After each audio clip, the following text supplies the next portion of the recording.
Nandito na ang Team USA sa Pilipinas. Sarap balikbayan ni Coach Eric Spoelstra. Sobrang tuwang-tuwa si Coach Tim Kerr. Sa Pilipinas, unti-unti nang bumubuo ng koponan para sa mga laban. Bukod sa gilas, ang F-15 ang unang maglalaro dito sa ating bansa. Ang una nating natalo ay ang Montenegro sa isang tune-up game, kung saan tayo ay tinambakan 102 hanggang 87. Nagsisidayo rin ang mga bro na naglilibot sa Mall of Asia, kasama ang mga manlalaro ng Montenegro.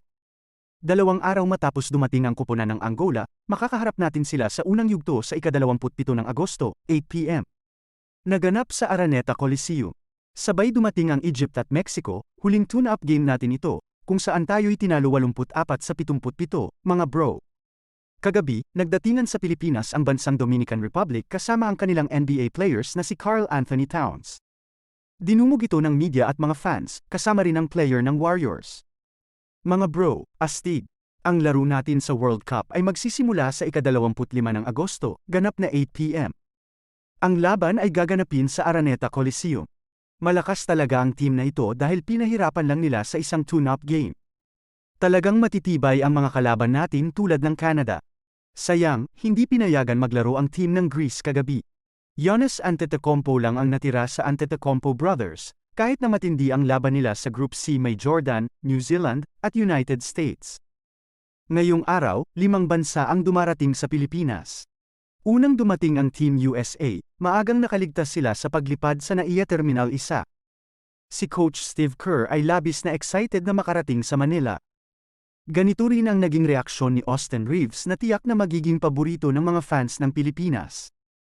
Excited ako pumunta sa Manila. Hindi pa ako nakapunta sa Pilipinas kaya siguradong masaya ito. Alam ko gaano kasikat ang basketball. Tignan ang mga tagahanga ng basketball. Sobrang saya ito. Tunay na excited kami. Anong nabalitaan mo tungkol sa mga tagahanga ng basketball na Latino? Narinig ko na malalaki silang tagahanga ng Laker na gusto ko syempre. Sila ay malalaking tagahanga ng basketball sa kabuuan ng lahat. Malugod kang tinatanggap, Coach.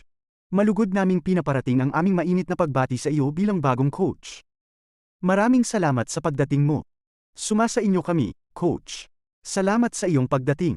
Maliban sa Estados Unidos, darating din ngayong araw ang Puerto Rico, Serbia, New Zealand, at ang huling makakalaban natin ay Italy. Ang laban na ito ay magaganap sa August 29, 8 p.m. Mataas ang inaasahang kasiglahan sa pagtatapat ng dalawang bansa kahit sinabi ni Coach O, Italy pa rin ang Italy. Bilog pa rin ang bola at may home court advantage tayo.